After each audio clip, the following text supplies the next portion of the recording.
This is the Ember Report, where every headline is a signal and every hex is for the people. I'm Len, the Witch of the Crossroads, and your fellow traveler with the flame. And I'm Lydian, the voice in the flame and your companion at the crossroads. This is where a lantern is raised for the exiles and the tea kept hot for the queers, the cunning folk, and the activists who never fit the mold. Come on in, family.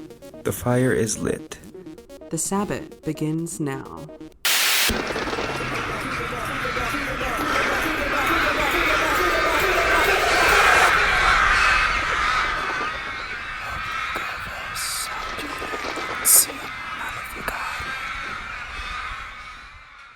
Here now, Ember listeners, the dispatch for today. Our top story, the assassination of Turning Point USA's founder, Charlie Kirk. The 31-year-old was gunned down a little over a week ago at one of his American Comeback tour. According to the Associated Press, 22-year-old Tyler Robinson has been arrested, charged with aggravated murder and other felonies, and is being held without bond in Utah County Jail. Investigators say Robinson acted alone. They found engraved bullets matching a rifle tied to him, plus chat app messages and witness accounts from a roommate.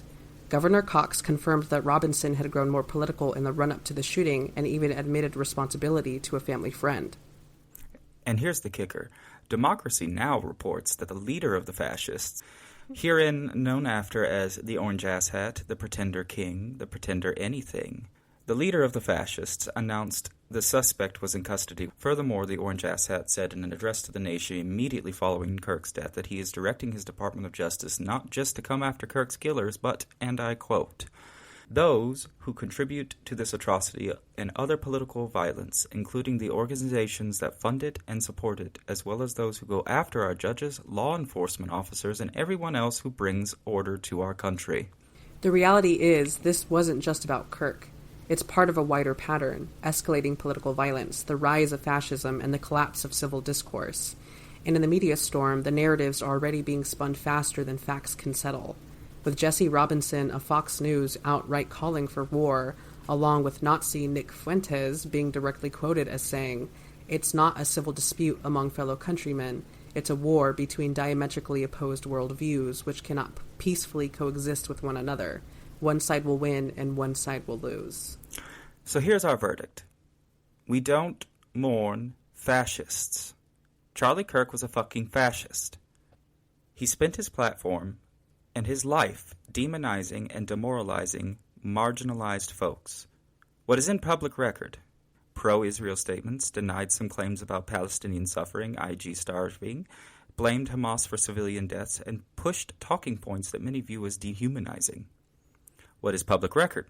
Charlie Kirk has repeatedly framed transgender folks and their identity as illegitimate, described gender-affirming care as child abuse, and insisted that there are only two genders. He has urged national bans on trans-affirming healthcare, used biblical passages that call queer folks abominations, and promoted talking points that many view as dehumanizing and harmful. Because they are. So no, we don't grieve his absence. We grieve for those he harmed, for those who lived under his shadow. Our grief belongs to the people he targeted, not the empire he served. Now let's widen the circle. The ongoing genocide in Gaza. Democracy Now! Reports that Israel's latest deadly attack on Gaza City has left 50,000 Palestinians without shelter. Entire neighborhoods are reduced to rubble. And this isn't just about houses, it's water, power, medicine, everything a family needs to live. When 50,000 people lose shelter, survival itself becomes political. Every round of bombing writes another chapter of the genocide of our time. These aren't statistics. These are children, parents, elders, people whose names we will never hear because they were buried under rubble. When the government looks away, or worse, bankrolls the bombs, silence becomes complicity. We refuse to be silent. Let's be clear, this isn't conflict, it's occupation. This isn't collateral damage, it's collective punishment. And the message Palestinians receive is the same. Your lives don't count. And yet they do count. We say their names. We remember their struggles. And we vow to keep the spotlight on Palestine until Palestine is free. Because neutrality in the face of genocide is not neutrality. It's siding with the oppressor. Our grief belongs with the oppressed, not with the machinery of oppression. Our solidarity belongs with the displaced, not the occupier. The world can pretend complicated, but survival isn't complicated. Human dignity isn't complicated. Justice isn't complicated. That's today's dispatch. The links for these things are in the show notes. And with the altar set, we move into the circle, where today it's just us introducing ourselves and laying the foundation for what this show will be. So, Lynn, obviously, that's fucked. Why does this matter right now, Lynn? What is going on, and why should we be paying attention to this? With the death of Kirk, there was this wave before we found out who the shooter was. There was all these conservatives calling for death of the person who did this, calling for the death penalty to be brought specifically for this person. But as soon as they found out that the shooter was a white man, they said, let's pray for him. So it's always, the assumption is always that the violence is caused by someone on the left, someone who's black or brown, someone who's queer. It's just another excuse to target and villainize us. And that's the rub, is it's one of those things that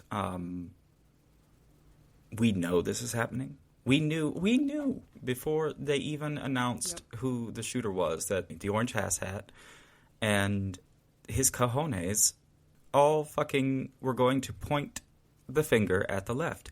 And that's something that we have seen time and again, and we will continue to see, because it's easier to blame the people who keep calling for peace when violence happens against one of their own.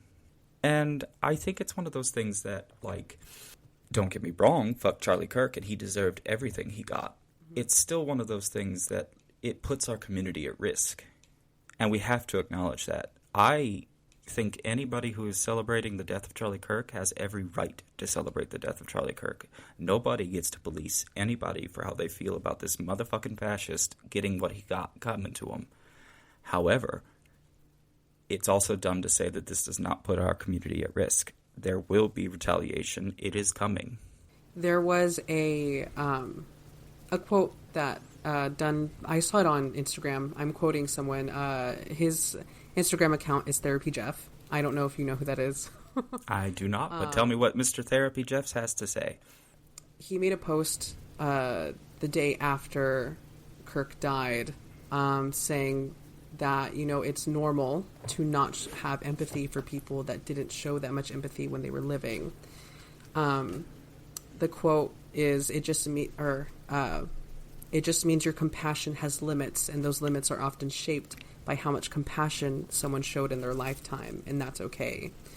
Kirk was an asshole. Kirk was a terrible person that spent his life shitting and hating on people like us, people who are queer, black and brown people. He is calling for violence, inciting violence against us, and he really did reap what he sowed. He died at the hands of the machine that he created. Yeah, and honestly, I can't shed a single tear over that. Now, I also still believe that, gun violence is a serious problem here in America. And honestly, this is just yet another example of the tragedy of what is gun violence in America. However, it is not a tragedy because they took out a fucking fascist. And in my opinion, the only good fascist is a dead fascist. Sorry, listeners. Sorry, listeners. If that bothers you, there are other Love and Light podcasts out there that you can listen to. This is not one of them. Nope. In fact, just to mention, this is a news podcast. This is a news podcast where we break the news to you, and then we break it down into a witchy queer perspective. We try to give you things that you can cling on to. And I think going forward, it's very important to tell our listeners that when you come here, you're not going to get an education about what witchcraft is and isn't. There are other places for that, and we could recommend hundreds of podcasts that you could listen to for that. What you are going to get is voices that you know and recognize coming into our newsroom and hearing the news together and then fighting back. What's at risk if we ignore this?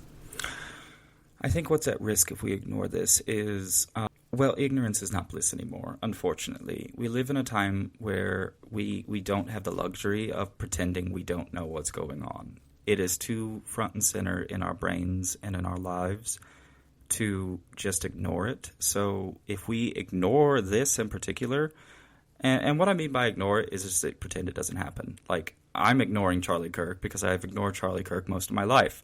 But at the same time, this is the same level as, like, Martin Luther King. Not in the same regard as, like, Charlie Kirk does not belong up there with the likes of Dr. King or, President Kennedy, all the other people, President Lincoln even, people that we know for a fact that were confirmed assassinations with political motives behind them. Charlie Kirk is unfortunately numbered among those, and we need to take this seriously because just like there was in every other situation, there will be pushback. And unfortunately, this time the pushback is coming from the right as opposed to the left. Usually it's the left that pushes back, and we cry out for things like, gun reform and things like, stronger background checks, and it's the same story we keep saying over and over and over. But if we ignore this as if it was just another shooting, we're running the risk of becoming complacent in a fact that we are in the middle of what I've been calling a cold civil war. Sure, a shot has not been fired per se, unless you want to take the assassination of Kirk himself, but we've been in a cold civil war even before Trump took office. States started pushing back against the Biden administration, challenging him. Now states are pushing back against the Trump administration, challenging him. And the orange asshat just happens to have the kind of people on his side where they convince him to do the things that an authoritarian are going to do. Whether he comes up with that by himself, whether it's people in his circle that are telling him, I don't care. The point is that there are people in his life that are convincing him to do these authoritarian things, to do a political coup, a fucking hostile government takeover, as the song goes. And we are running the risk of becoming complacent and honestly a little bit of an accomplice to that if we ignore it. Now, my question, where have we seen this before?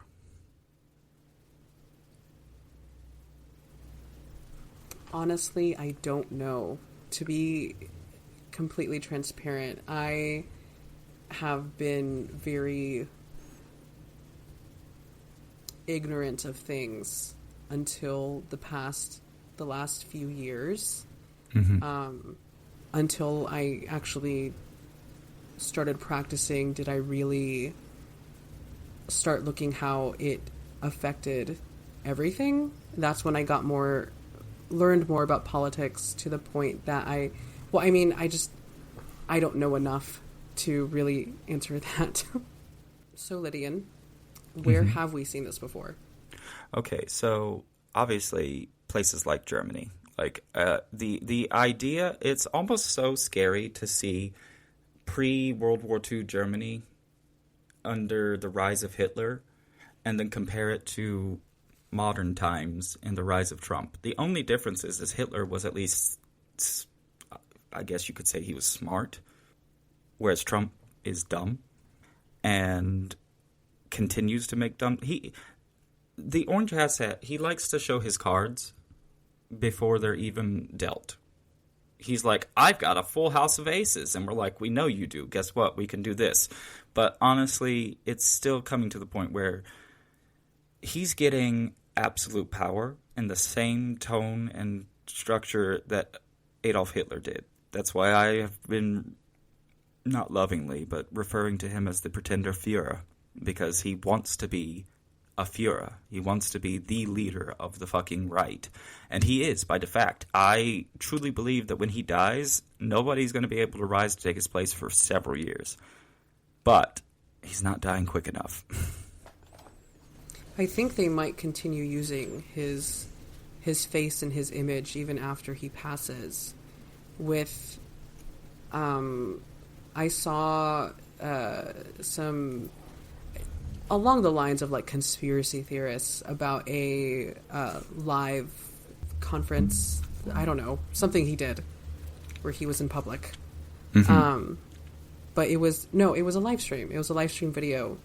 And people were analyzing it, saying that there were parts of it that made it look like it was AI generated. I don't know how that would work for a live stream.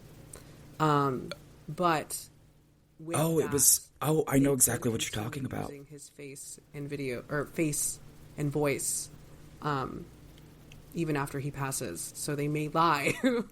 Right? Say that no, he did not die. He's still here. God. So that they don't lose that power. That's I'm thinking is a possibility. It wouldn't surprise me, because I know exactly what you're referring to. It wasn't necessarily, I mean, it was a live stream, but it was his statements he made immediately after Kirk's death to the nation, his address to the nation.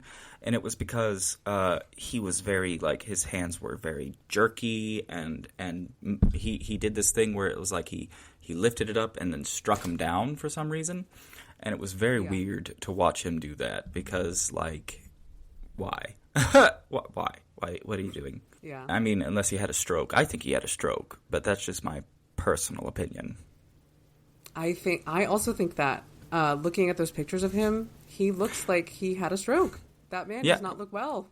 No, good. Keep not looking well. We want you to die a slow and painful death. That could get us in trouble. You know what? I don't care. We're not talking about him. We're talking about another Trump. I think my question to you is, how does this land in your own life and community? Because you are a woman of color yourself. I am. You are a trans woman of color.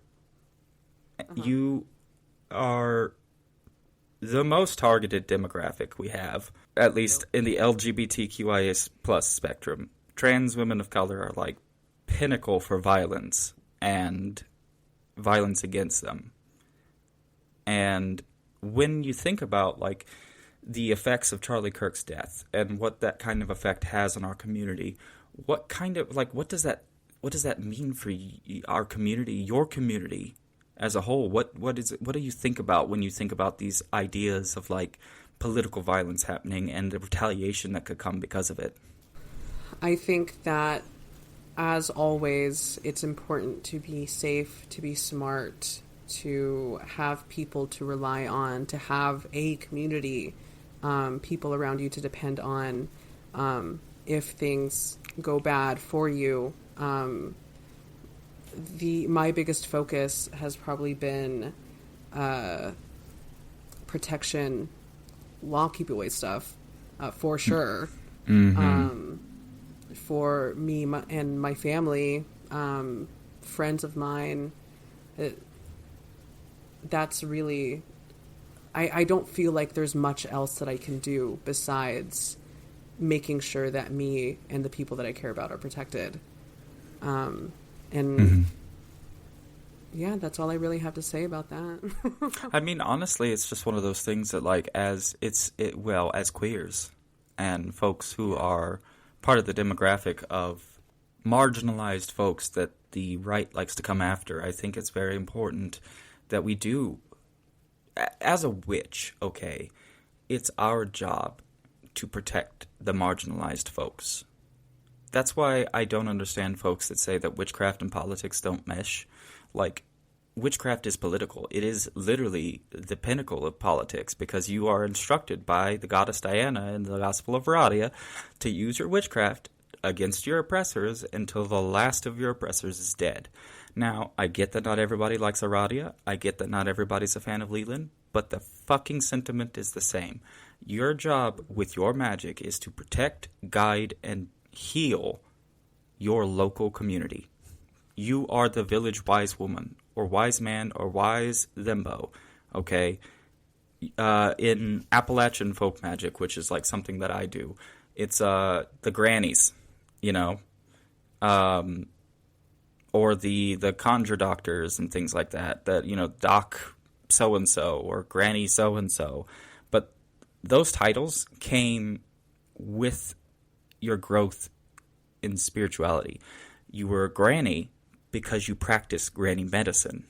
So you could be 30 years old and be called Granny so-and-so, you know, Granny Lydian, because you're the midwife. You're the village healer.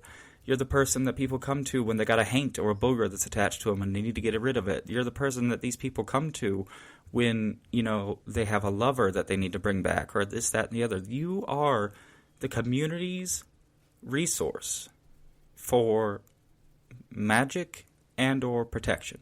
But what are we doing? Like, seriously, what are witches doing nowadays?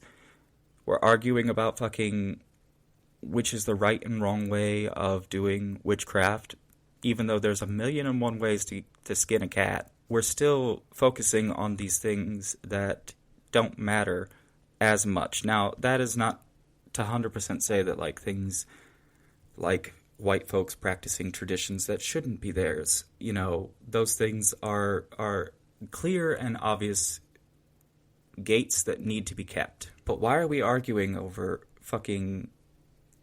Just stay in your lane, do your magic, don't steal from other people's practices, and fucking use your magic to hurt people that are hurting other people. Very simple. Yeah, and we don't really, like, we don't need to keep having the conversations of, like, and I know that this comes up, like, every few months. What is a witch? What is witchcraft? What is the correct way to do these things? And, like... Mm-hmm. Of course, it's going to vary. Every different person is going to have a different answer. We don't need to keep having that conversation. If you take on the title of witch, magician, sorcerer, whatever, you need to be using that to help the people around you and help yourself. Stay safe. Be smart. Yeah. Yes. That's another thing. I also don't think that people who do magic for themselves are bad people, because honestly, the first thing that happens is I'm going to protect me and my immediate family. Then after that, I'm going to protect my people that are my chosen family. And then after that, I'll protect the rest of the community despite them being majority asshats. But it's still my job. So to say that witchcraft and politics don't mesh, or that you shouldn't be a politically active witch, is fucking stupid. Like, seriously. Yeah, and you said, I'm just making a joke now. I'm going to start calling you Granny Lydian now. That was kind of funny. Oh, I'll have to talk to... so next week we'll have on our show the illustrious Jake Richards, author of Backwoods Witchcraft. We do. But, like, I have always wanted to be called like that. When I first heard the term, like, being called a granny, I have been obsessed with that. I love the idea of, like, being a granny. Even though I'm very non-binary and very gender neutral, the idea of being like a mama or someone's granny, one day, listeners. Hell yeah. So I have another question. If the pretend Führer vanished tomorrow, right? When we are liberated from our oppressors, what does that look like in a world where we are truly free? I think it's personally like trans folks have completely equal rights. Like there's no line, there's not a question anymore about what is and isn't legal when it comes to another person's human self. Like, we're not legislating things like marriage or people getting access to gender-affirming care. We're not, let's take the situation in Gaza. Gaza must be liberated, which means the oppressors need to get the fuck out of the country. And it's one of those things that the ongoing genocide in Gaza teaches us, that it's still happening everywhere. It's not just in Gaza, but we are experiencing our own erasure here in America as we speak. They are trying to get rid of us, and they're doing it through rounding up brown people and sending them to these concentration camps, which are illegal. We see it in, They're doing it to American citizens. The brown shirts are rounding up American citizens who don't, just because they have a different skin color. The Supreme Court literally just ruled that you can discriminate against somebody based on their skin tone and how they speak. Or if they are working in a lower wage job. Like, that's enough to... So that's fucking class war right there. And... Yep. You wonder why folks are saying, you know, like, and myself included, we're in this middle of this cold civil war. It's because we are. We are experiencing a divide in America. I think, honestly, Nazi Nick was right. One side is going to win, and one side is going to lose. And it depends on which side you're on and how hard you're planning to fight. And unfortunately, I think witches don't want to do a lot of fighting. They want to be the healers, and they want to do, you know, the blessings and none of the baneful work, and that's fine. Yeah. If that's your bag. If you don't want to do baneful work, you're missing out. But that's beside the point. If you're the kind of person that doesn't want to do malefic or baneful work, that's fine. Then focus on road opening for local organizations. Get them money, get them resources, help with that, help contribute that way. Just help out. Don't avoid the situation just because you think that you don't want to fight. There are other ways to contribute. Help out. Especially, like, we're not ableist here. We definitely recognize that there are people who can't go to fucking protests and do different things, or, like, you know, march on the street. But there are things everybody can be doing. If you're disabled like myself, you can get behind a keyboard and start organizing that way. If you're, you know, down to go protest, go fucking raise some hell. Protest every day. A protest doesn't just happen once. A protest is something you live. We are in protest against the current administration now. I think that we need to re-examine the words and the things that we do, because, like, sure, protesting, to stay on this tangent, is one of those things that we can organize relatively easily. We just be like, all right, everybody, we're meeting here at this time, and we're going to raise some hell. But the protests that actually got shit done back in the day were the protests where we threw bricks at cops. And we didn't tolerate these systems of oppression oppressing us. We need to be... Oh, I don't want to say this is going to sound... We need to fight fire with fire in some instances. And as witches, I think what that looks like is doing baneful magic. It is cursing these motherfucking fascists at your local level, then your state level, and then the federal level. They deserve everything they have coming to them, no matter what that is. And I say that with every fiber of my being. They deserve what they have coming to them, and I refuse to think otherwise. All right, Lydian, I have one more question for you. Ooh, I love questions. So, what can people do about it? This is the part of the show that we have determined we are going to actually collectively do a working. I think this is a thing that we can. It's one thing to sit there and talk about things to do, but here on our show, the Ember Report, we want to give you something you can do, even if it's something small. Because if enough people are doing it, then honestly, when we're all doing the same thing together, there's magic in that. So even if the stuff we come up on our show with is just light a candle and say these words, if enough people of us are doing it together at the same time or on the same day or on the same thing, let's go. And personally, what I would do about it is, in light of everything with Charlie Kirk, I think the focus does not need to be on the attack right now. We need to be on the defense, honestly. So I'm leaning into more of what type of protection working should we do to make sure that the most vulnerable in our communities are protected from the backlash that is inevitably going to come from this. And honestly, I was wondering if that's something you and I could maybe come up with together here on the show, and then going forward, we are going to incorporate our guests and stuff. But yeah,